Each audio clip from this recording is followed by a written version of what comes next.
Hello everybody, welcome to Unit 7.2 video lesson. Today we are going to be exploring a second method for factoring, and this is called grouping.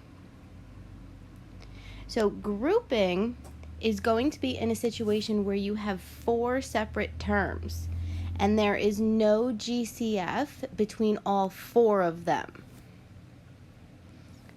Okay. So for this method, we're going to need GCF, and for every method going forward, we're going to check the entire problem for a GCF before we start.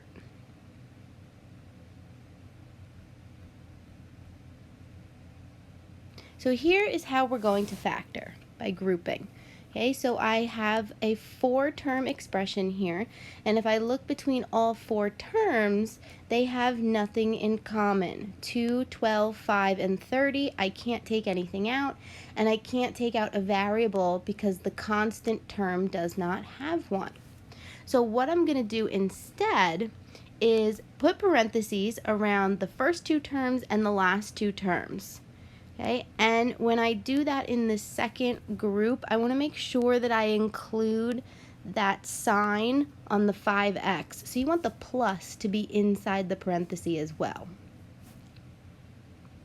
Okay, we're now going to use GCF to take it out from each parenthesis separately. So we know the entire problem does not have a GCF, but now those separate parentheses look like they have something in common.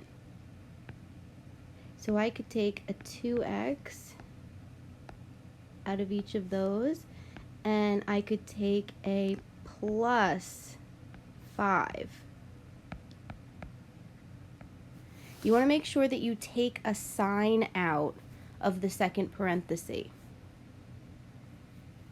So this is what it'll look like once you've taken your GCF out from each group. Okay, now a key step here is seeing what you have left inside the parentheses. If they match, you are on the correct path to factoring this problem. Okay, we're then going to do GCF again because now they have a parenthesis of x plus 6 in common. So we saw problems like that in our last lesson for GCF. So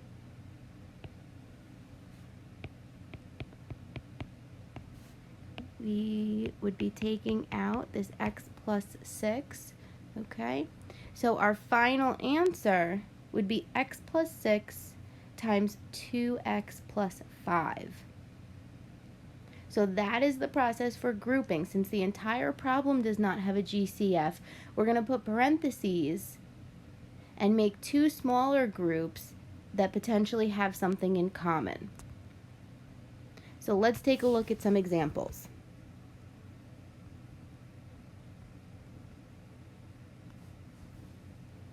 All right, so our first step is always going to be to place parentheses. And then we're going to take out our GCFs separately. So from 4QR plus 8R, I'm going to take 4R. And when I take the GCF out of my second group, I always want to make sure that I use a sign.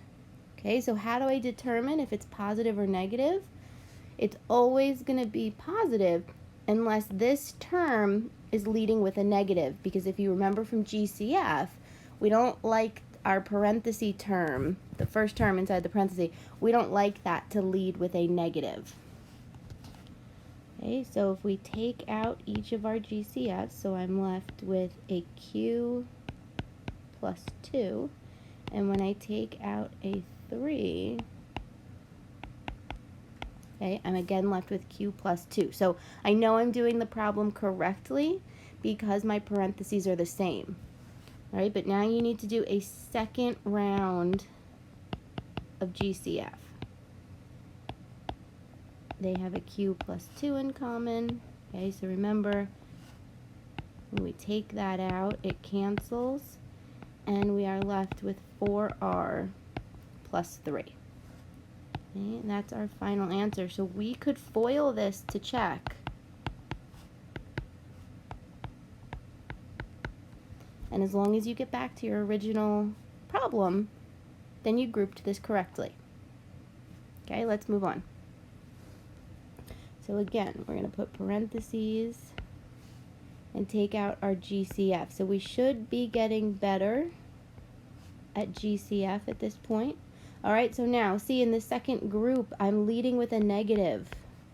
So I'm going to make sure that I take that out with my GCF.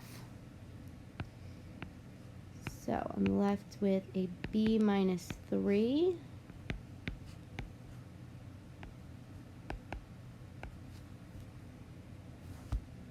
Okay, and then one more time.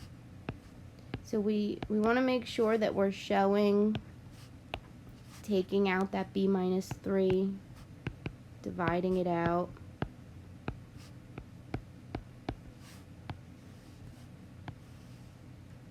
Okay, there we have our final answer. So this is exactly how you want your work to look. I do want to see all of these steps because without the GCF work, it's very difficult to give partial credit. Okay, we'll keep going. So again, just group the parentheses the way that the problem is given to you and take out your GCF.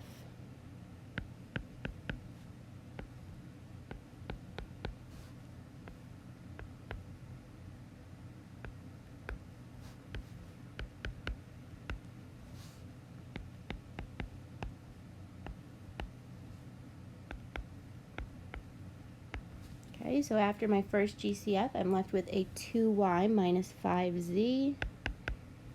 And let's see if we get the same thing. All right, so my parentheses match. So I take that out.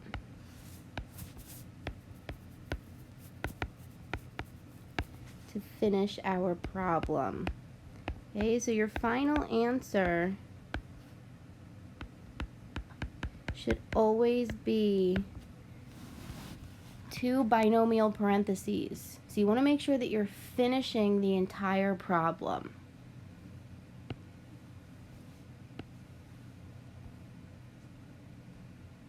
All right, so at this point, why don't you pause your video and try and solve this one on your own.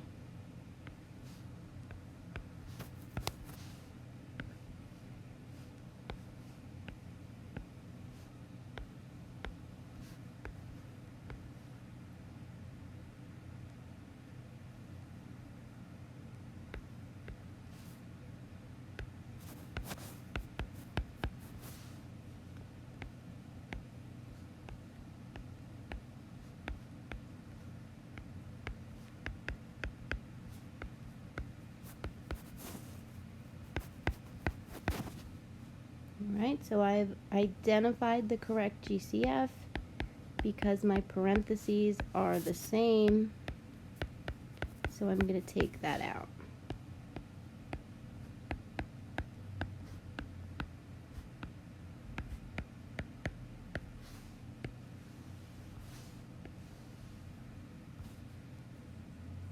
Okay, so hopefully you got this same answer. If not, don't move on until you correct your work and identify the problem. Okay, so now what happens if there's no GCF somewhere? You look at the terms and you say, well, these really do not have anything in common. So if we remember back in 7.1, we said that two terms always have a GCF of 1. So when we're grouping, we have to take something out. Even if it's just a plus or a minus 1, you have to take out a term. So what will a problem like that look like? Okay, so I'm going to take a 6D from the first parenthesis, and then I look at the second group and I say, well, they don't really look like they have anything in common. Well, since this first term is positive, we're going to use a plus 1.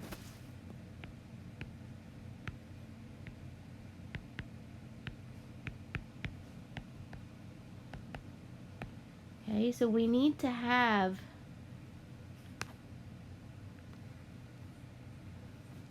something that we've taken out there in front of the second parenthesis so that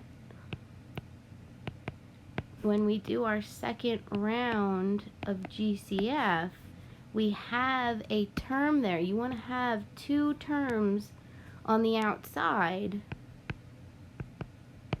so that there are two terms inside the second parenthesis for our final answer. If you don't take out the +1, you would just have a 6D in your second parenthesis, and if you foiled that, you most definitely would not get back to the original question,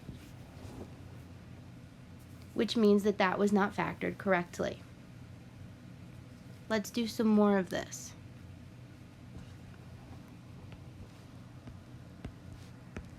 Okay, so the steps and the method for grouping hasn't changed. It's just the GCF that we're taking out. So I'm going to use a 2y. And now I see that y and 7 wouldn't necessarily have anything in common. So I know that I'm going to be using a 1 or a -1. And my leading term in the parenthesis here is negative. So I'm going to make sure I take that out with my GCF.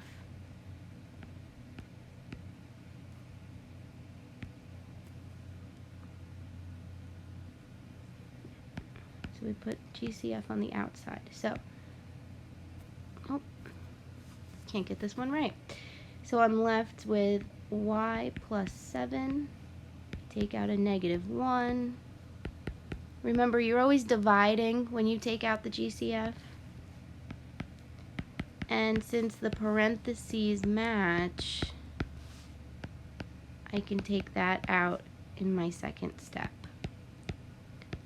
Okay, and by taking out the GCF of -1, I make sure that my second parenthesis has two terms. Okay, we'll do one more. I'd like you to pause your video and try and do this one on your own.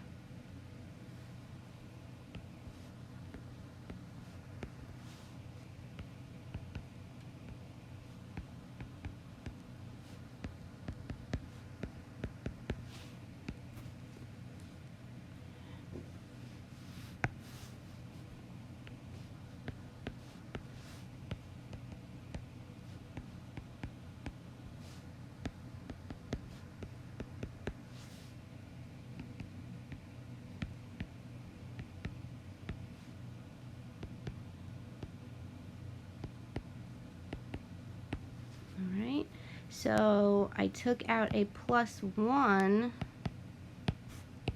and my parentheses were the same then.